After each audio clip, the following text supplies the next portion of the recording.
We've watched our numbers very closely since Starbucks opened. Our most recent review, when we ended the month of September, our sales were down about 3%. Darlene Stately is a third-generation CEO of JJ Corporation of Gas Stations. She is also the owner of JJ Jaffa on Guilford Street. She saw extra space in one of her stores and wanted to give the community something it did not have, a high-end coffee shop. Rumors began to spread of new competition coming to the area. Starbucks Corporation.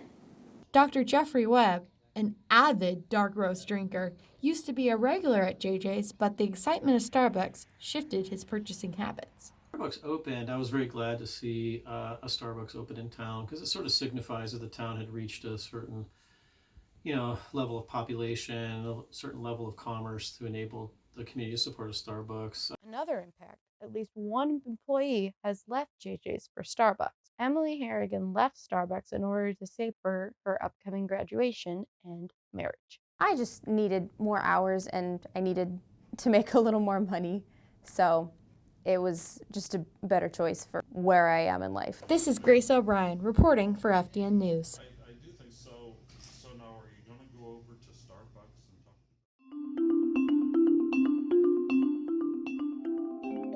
There have been a lot of times that people had suggested to me that I should consider it. Kind of like, I'm not that good. But it kept coming up. So at one point I just decided to say, well, okay, God, if this is something that you're trying to tell me that I should probably do, then maybe I should quit saying no.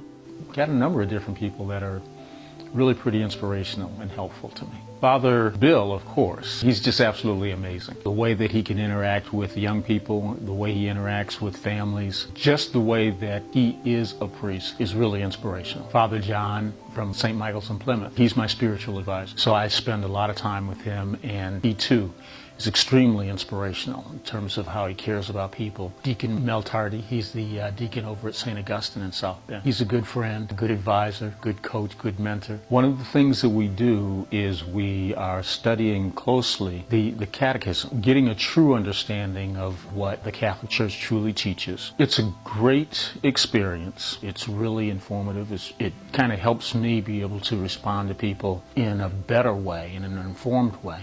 One of the things that I worry about is that there aren't very many black Catholics. And the question is why? Why did we have so many who have left the church? And is there anything that I can be doing in terms of encouraging people to take a serious look at the faith and possibly come back?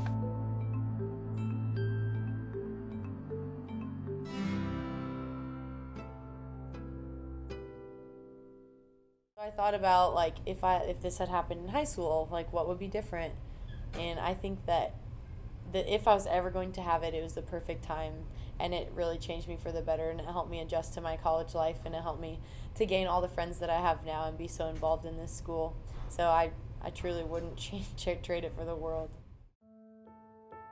Volleyball standout Paige Eckwright is heading to Huntington, the outside hitter signing with the Foresters. I've been really looking forward to playing volleyball in college for a long time, so I'm glad I could finally do it. I guess when I play, I like to have a lot of energy, but I also love to be positive, so I guess that could be a factor. The first thing you notice when you meet Huntington University's Paige Eckwright is her smile. A Homestead grad and freshman volleyball player for the Foresters, it's hard to imagine Paige without that smile. However, that was indeed the case back in August. On her first day of college, she got a devastating diagnosis, a rare form of cervical and uterine cancer.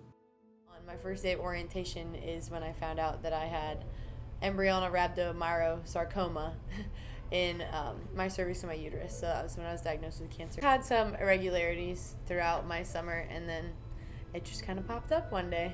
It was my second time ever going to the gynecologist. When she told me, it was just kind of a blur. Don't know what to say, looking at my mom and dad and just crying. I did not start chemo until after my volleyball season ended in November. Not as hard as I expected it to be, but my parents will tell me otherwise. The volleyball team was super awesome to me, and I also got a lot of investment from the men's basketball team my freshman year, so they were most of my really close friends because I wasn't only worrying about my schoolwork, I was worrying about my health. I missed a lot of class, but I still passed my freshman year.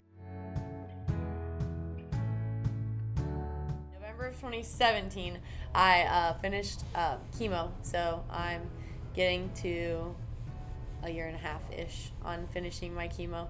But March 2017 is when I was told that I was cancer-free after my last surgery. I hadn't been training with a volleyball. I had just been working on like balance and speed and jumping and those kinds of things. So coming back in was not very easy. The first week of preseason, maybe 2 weeks, I cried at every practice just because I was frustrated with myself and with my body coming back, but it gradually got better. My freshman year, I was on the all-freshman team for the Crossroads League, which was awesome. It's super special to me. But my goal this year was to come back and make one of the higher teams for the all-conference, and I ended up getting second team all-conference, and I also won Attacker of the Week one week because I had a pretty good week. So those were both super awesome. Both made me cry. Super awesome things for me.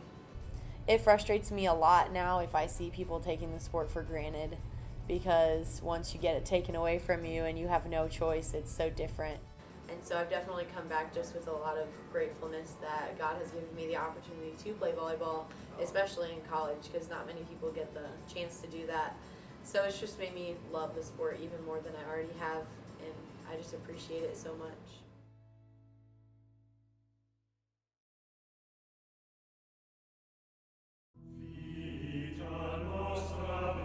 My full name is Grace Allison Veronica O'Brien. I have been a Catholic all my life.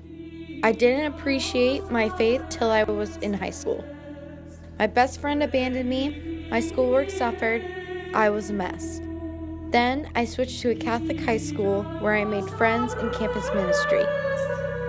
Hopefully the story has a happy ending with some resolution. But that's not always the case.